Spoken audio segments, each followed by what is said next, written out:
सुनियो कथा तो कहीं ना सुन लो।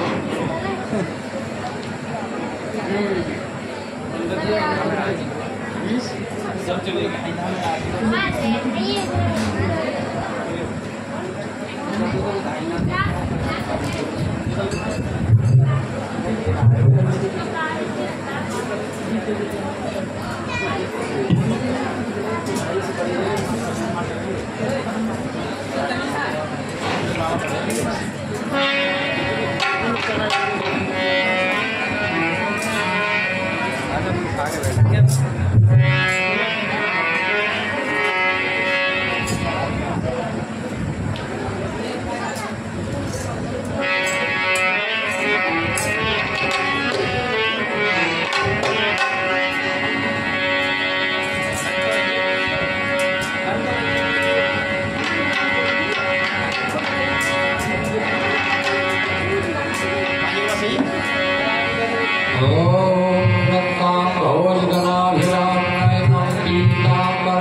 रघुनाथ नाम तज नाहिन आधार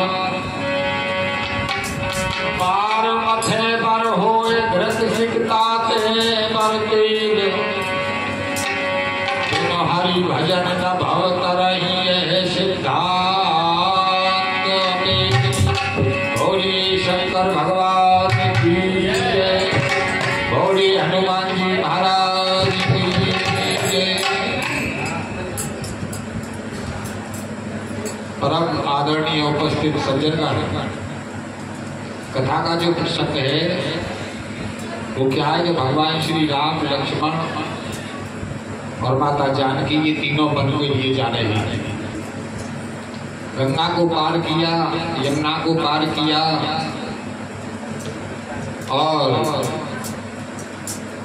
वहां से आगे भगवान चले। शंकर भगवान कह रहे हैं कि हे भवानी, श्री राम लक्ष्मण सीता जिस गांव के पास में होकर के निकल जाते हैं उस गांव की देवलोक में माने स्वर्ग में प्रशंसा होने लगती है। माने देवता भी उस गांव की प्रशंसा करते हैं कि हमारे स्वर्ग से तो ये गांव ही अच्छा है कि जहां भगवान श्री राम जी का पदार्पण हुआ है। जिस तालाब में भगवान श्री राम जी जलपान कर लेते हैं, स्नान करते हैं, उस तालाब की बढ़ाई करते हैं।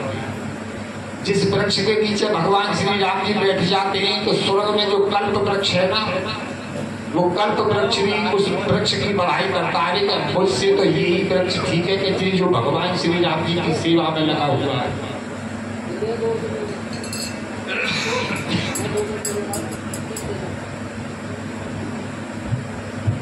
शंकर भगवान कह रहे हैं कि भवानी, इस तरह से जेतर उतर प्रभु बैठे जाई, जिस वृक्ष के नीचे भगवान बैठ जाते हैं, करे कल्प तर पास बढ़ाई, कल्प वृक्ष भी बढ़ाई करता है।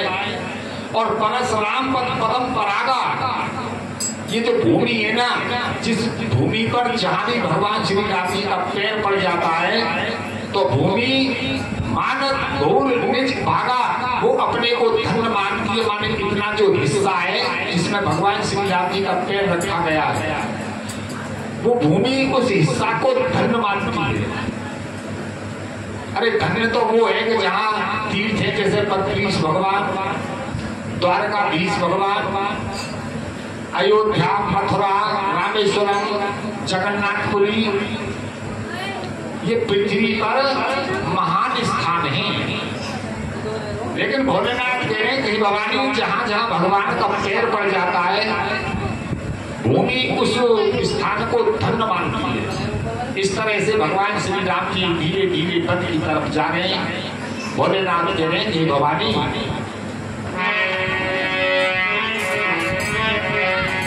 अरे छाह करई धनो तेरे तो मना पर सई तो मन से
छाया करते और विनोदगण माने देवतागण भगवान के ऊपर फूलों की वर्षा करते हैं।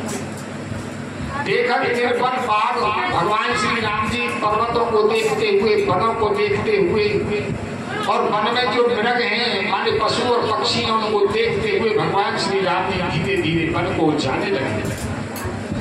सीता लखन सहित रघुराई ये तीनों गांव निकल जब निकल जाए, जब किसी गांव के पास होकर के निकलते हैं तो इस बात को जो भी कोई सुनता है, चाहे वो बच्चा है, चाहे वो वृद्ध है और चाहे कोई बालक है, चले तुरंत गृह कार्य विषादी वो सभी अपने कार्यों को छोड़ करके भगवान श्री राम जी का दर्शन करने के लिए दौड़ पड़ते हैं। देखिए भगवान ये सारा खेल जवानी का है। एक जगह तो ऐसी बात आई है जब भगवान श्री राम जी नगर में प्रवेश करके न लौटते समय अयोध्या में, और जैसे ही नगर निवासियों ने ये बात सुनी कि भगवान श्री राम जी लौट करके आ रहे हैं तो जो जवान थे ना वो बुढ़ों को छोड़ गए घर पर ही, बच्चों को भी छोड़ गए रोते हुए, क्योंकि दोनों असहाय होते चल नहीं पाती। और जो जवान थे ना वो दौड़ करके नगर से बाहर पहुंची और भगवान श्री राम जी का जाकर के उन्होंने दर्शन किया। तो बच्चों को और बूढ़ों को परमात्मा नहीं मिलता है, परमात्मा जवानी में मिलता है, क्योंकि वो भजन करने के योग्य होता है, योग करने के योग्य होता है। तो भगवान का दर्शन करके सभी दौड़ करके, और काकभूषण जी महाराज कह रहे हैं कि करो जी जब भगवान का दर्शन करते हैं राम लखनो दिए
को देखते हैं, लक्ष्मण जी की सुंदरता को देखते हैं और सीता जी की सुंदरता को देखते हैं। तो पाए नैन फल माने अपने नेत्रों का होने का फल प्राप्त कर देते हैं। अच्छा हमारे जो नेत्र है ना ये किस लिए है?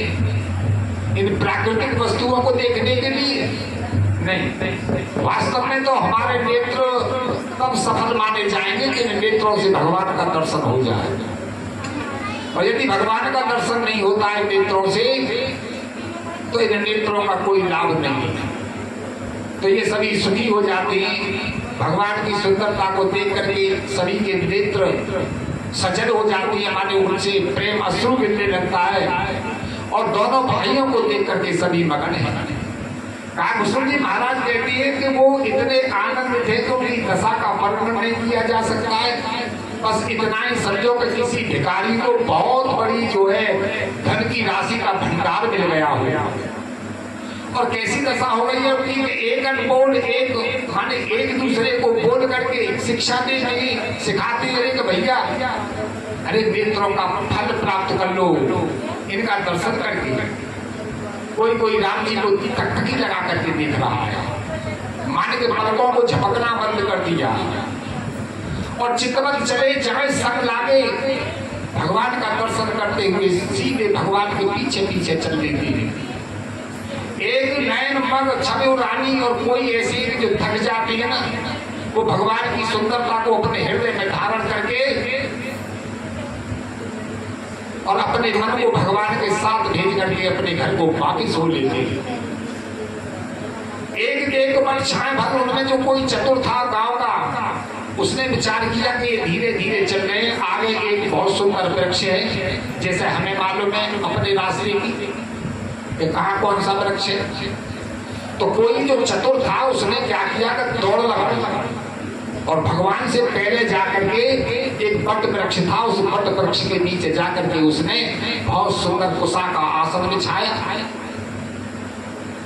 और वहां पर जल की व्यवस्था कर दी। इतने में भगवान श्री राम जी वहां आ जाते हैं। तब तो वो हाथ जोड़ करके कहने लगा कि प्रभु आप बहुत दूर से चल करके आए हैं, यहाँ पर कुछ देर विश्राम कीजिए। तो भगवान उनकी बातों को सुनते वचन प्रीत आती देखी, उनके वचनों को सुनती, उनके प्रेम को देखती, वास्तव में ये अपने हृदय से मुझे यहाँ रोकना चाहती है।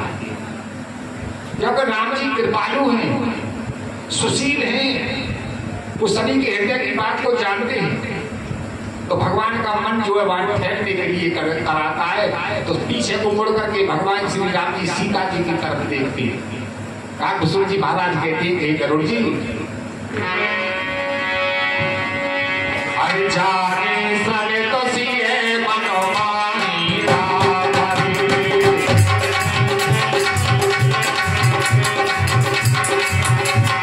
अरे तो बिना मुखी न मतो छानी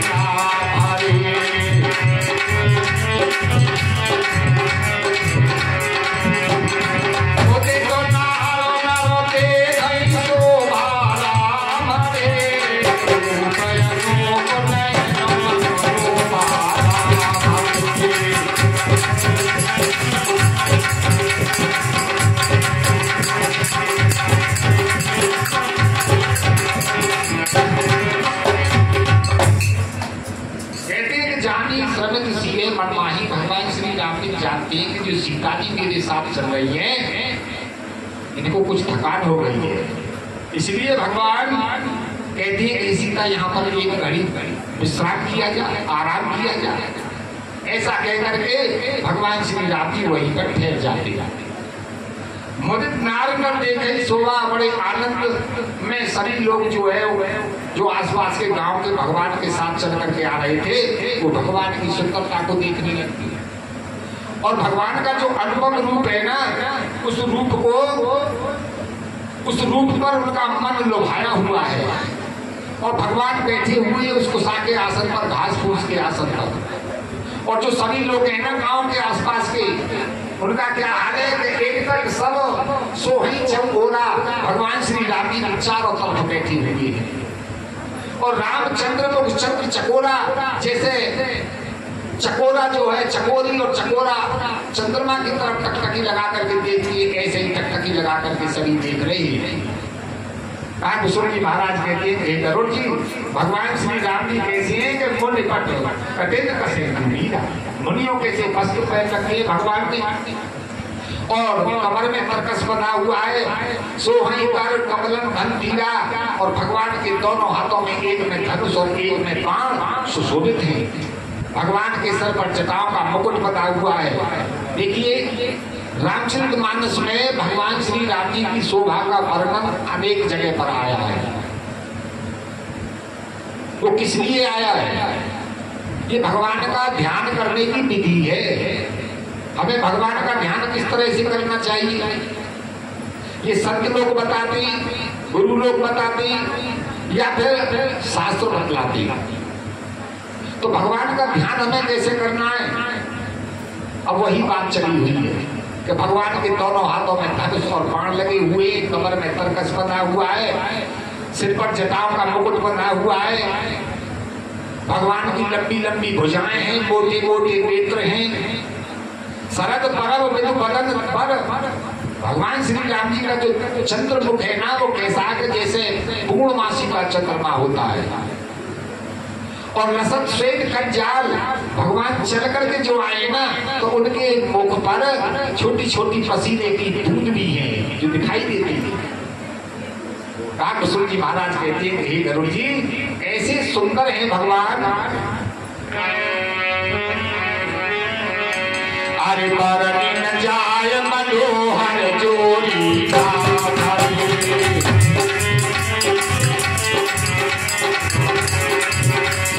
शोभा बहुत थोर मत मोरी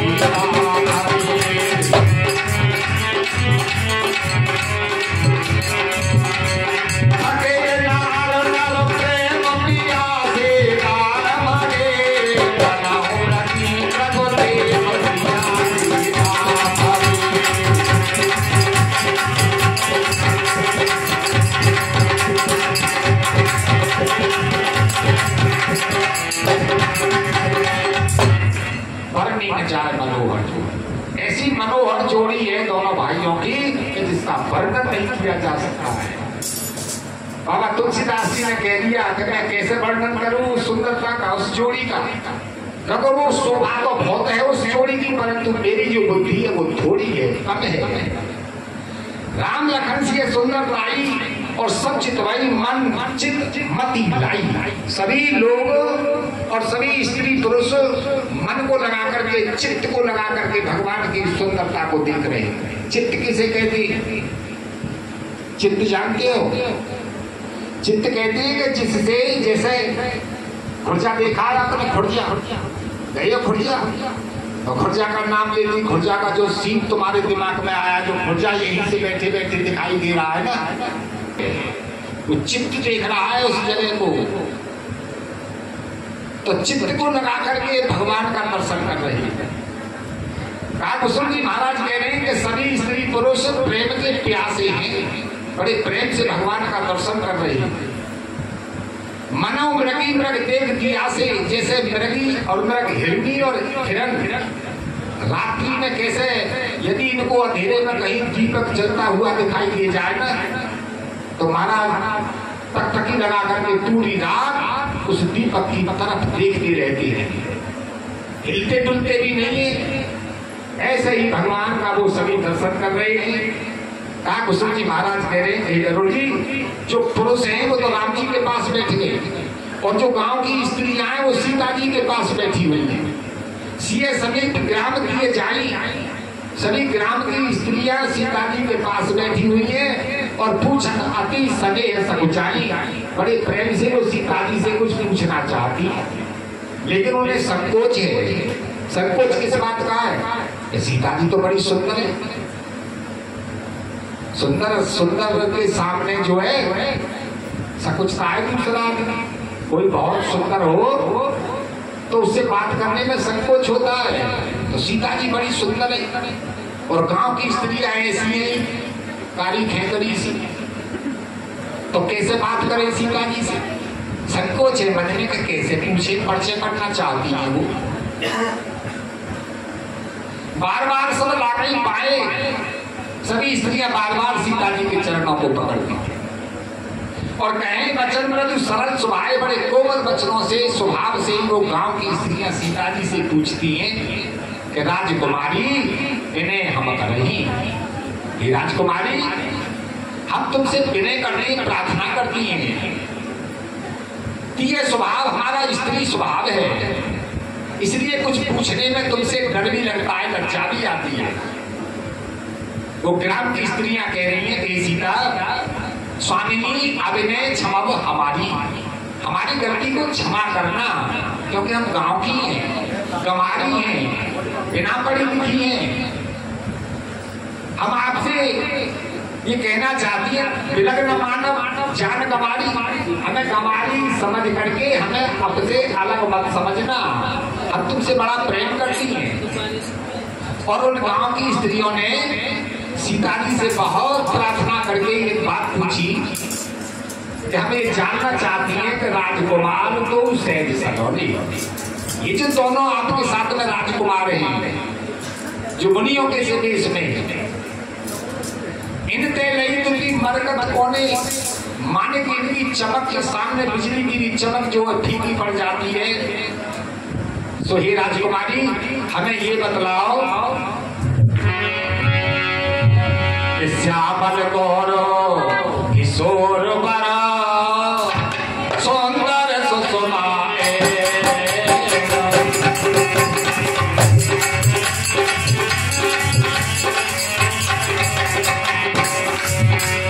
सरद सावरी नाथ मुखो सरद सरोरु बने, श्यामल नाम मुझे देखा मोआ परो परो मुझे देखा।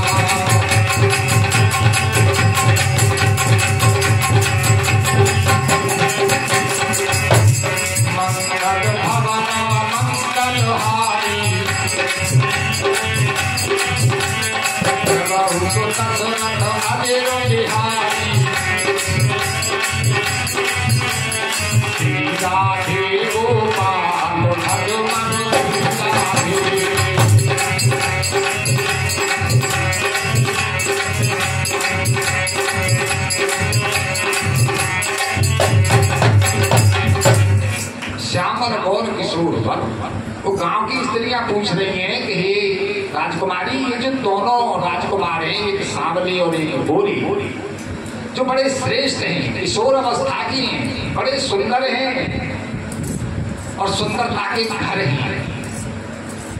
ये शरद ऋतु के चंद्रमा के समान जिनका सुंदर मुख है, ये राजकुमारी, हम तुमसे ये पूछना चाहते हैं कि ये दोनों तुम्हारे कौन हैं?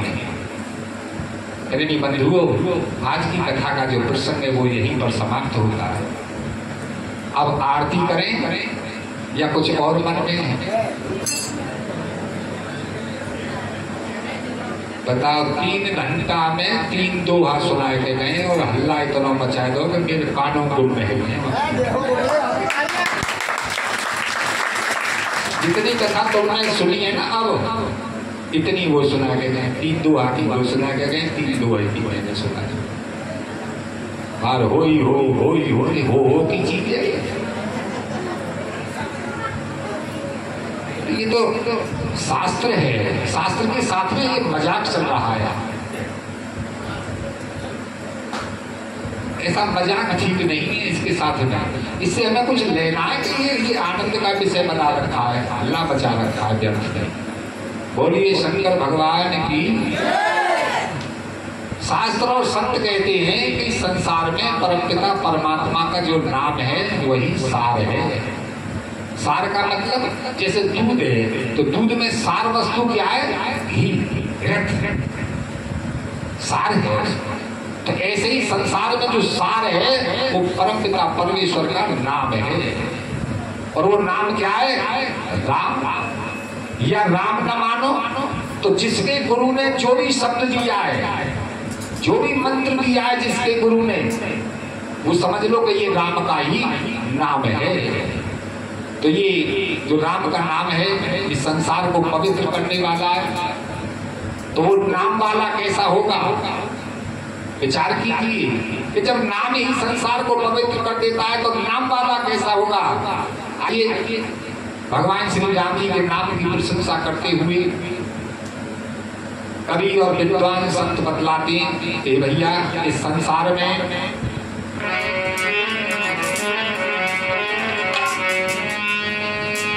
अजी जगत में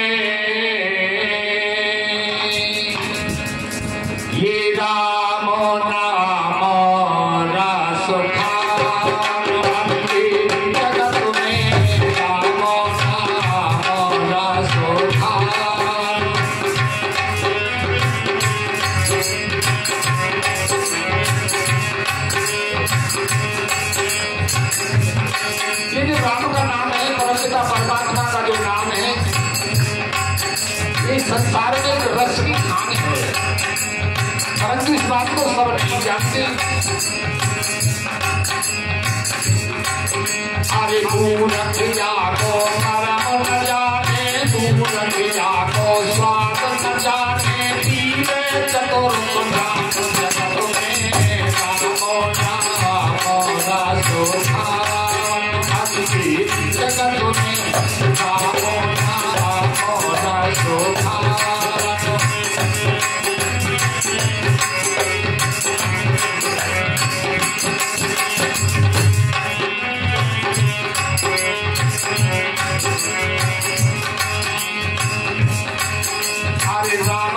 ऐसो पीनो ऐसो ना है और कोई आधे को न पीलो न छोड़ खाओ मीठी कोई जोई कोई पीने है चतुर जानो सोई सोई कोई कोई पीने है चतुर जानो सोई सोई।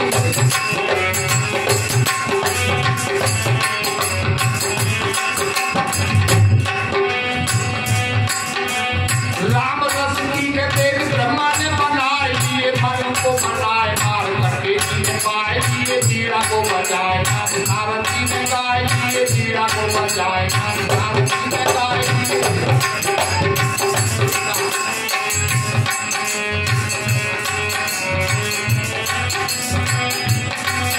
और पियो से जगत में रामो नामो रसो खावन भक्ति जगत में रामो नामो रसो खावन।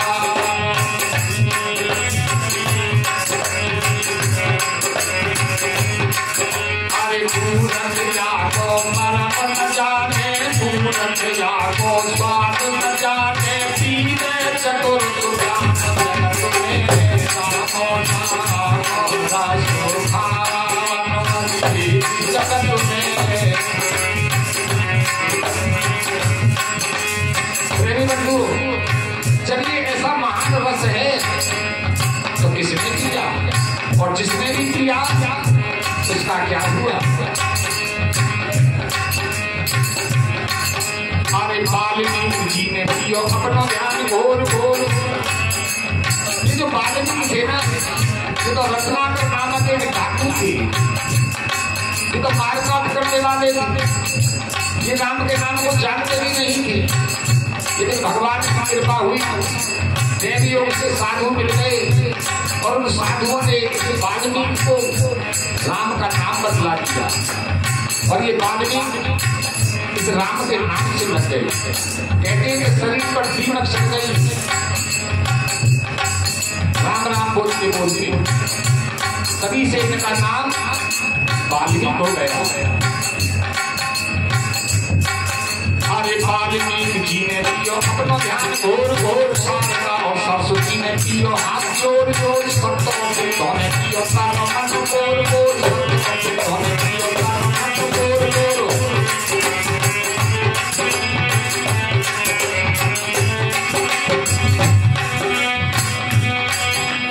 लखन ने पियो जब राम के गए थे साथ, दिलकी ने पियो जाके बंद की न जानी जात, धीर ने पियो जो जाने अमर में बात, पियो जो जाने अमर में बात, पियो जो जाने अमर में बात।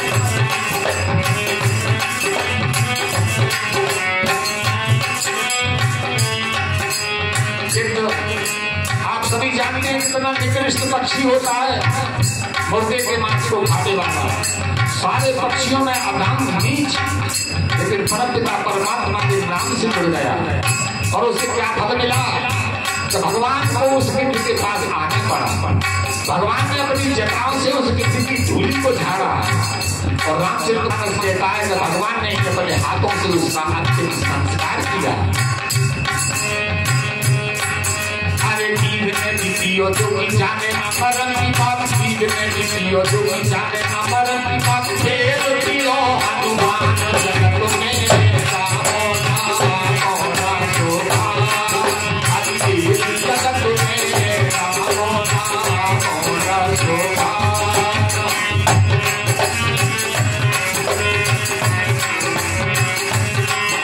अरे मूर्ख जाको परम न जाने, मूर्ख जाको स्वाद न जाने, पीवे चतुर सुजान जगत में रामो नामो रसो खावन।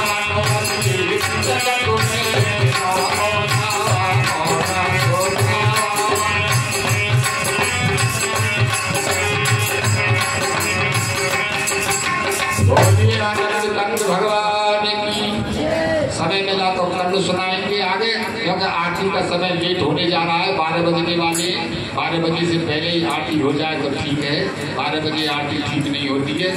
सभी भक्त अपने अपने स्थान पर आरती के लिए खड़े हो जाएं।